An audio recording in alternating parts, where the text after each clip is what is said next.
ভবিষ্যৎ নিয়ে একটানা ভয় আর অস্থিরতা, হ্যাঁ, এটাই হলো অ্যাংজাইটি। দুশ্চিন্তা হলো যখন মানুষ কোনো বিপদে পড়ে, সেই বিপদ থেকে নিজেকে রক্ষা করার জন্য শরীরের একটি স্বাভাবিক প্রতিক্রিয়া।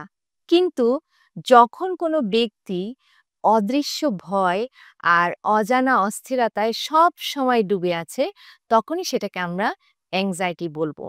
অ্যাংজাইটি আসলে সাধারণত কি ক্ষেত্র থেকে হয়ে থাকে? সাধারণভাবে, খুব সাধারণভাবে কিভাবে হয়? অতিরিক্ত চাপ থেকে হতে পারে, তারপরে জীবনের অনিশ্চয়তা থেকে হতে পারে, সম্পর্কের টানাপোড়েন থেকে হতে পারে। এই ক্ষেত্রগুলো থেকে আমাদের সাধারণত অ্যাংজাইটি আ বেশি হয়ে থাকে। অ্যাংজাইটি হলে আমাদের যে শারীরিক লক্ষণগুলো দেখা যায়, সেটা হলো বুক ধড়ফড় করা, শ্বাসকষ্ট হওয়া, অতিরিক্ত ঘাম হওয়া, মাংসপেশি শক্ত হয়ে আসা, বমি ভাব লাগা, মাথা ঘোরা, ঘুমের সমস্যা। এই জিনিসগুলো শারীরিকভাবে দেখা দেয়। আর মানসিকভাবে যেটা দেখা দেয়, সেটা হচ্ছে মনোযোগের সমস্যা, অতিরিক্ত রাগ হয়ে যাওয়া, মেজাজ খিটমিট করা। তারা সবসময় রাগে মেজাজ খিটমিট করে কথা বলছে। তারপরে দেখা যাচ্ছে যে আ অতিরিক্ত ভয়, অতিরিক্ত দুশ্চিন্তা, এই জিনিসগুলো আমরা মানসিকভাবে দেখতে পাই।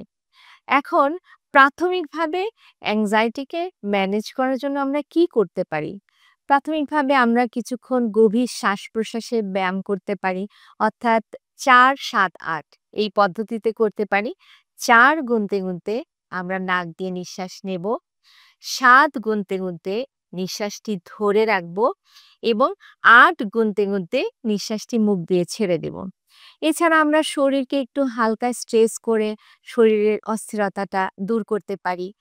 আবার এটা করতে পারি যে আমরা কোথায় আমাদের অস্থিরতাটা বেড়ে যাচ্ছে সেটাকে খেয়াল করতে পারি, সেটা লিখে রাখতে পারি এবং নিজে এভাবে ভাবতে পারি যে দিনের সবটা সময় আমরা অস্থিরতার এই জিনিসগুলো যে চিন্তাগুলো আমাদের অস্থিরতা তৈরি করছে সেগুলো সারাক্ষণ চিন্তা না করে দিনের মধ্যে একটি সময় ঠিক করুন। ১৫ মিনিট সময় ঠিক করে রাখুন যে এই ১৫ মিনিট আমি এই বিষয়গুলোকে নিয়ে দুশ্চিন্তা করব। কিন্তু যদি অন্য কোনো সময় এই চিন্তাগুলো চলে আসে, তখন আবার নিজে বলুন যে, "এখন আমি এই চিন্তাগুলো করব না। এই চিন্তাগুলো আ আমি যে সময় নির্ধারিত করে রেখেছি, সেই সময় বসে করব।" হুম? এভাবে আ নিজের চিন্তাগুলো একটু আ কমানোর চেষ্টা করুন।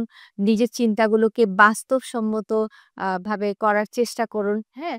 সবশেষে নিজে মনে করুন, এটি শুধু একটি অনুভূতি। এটি ঢেউয়ের মতো আসবে, আবার ঢেউয়ের মতো চলেও যাবে।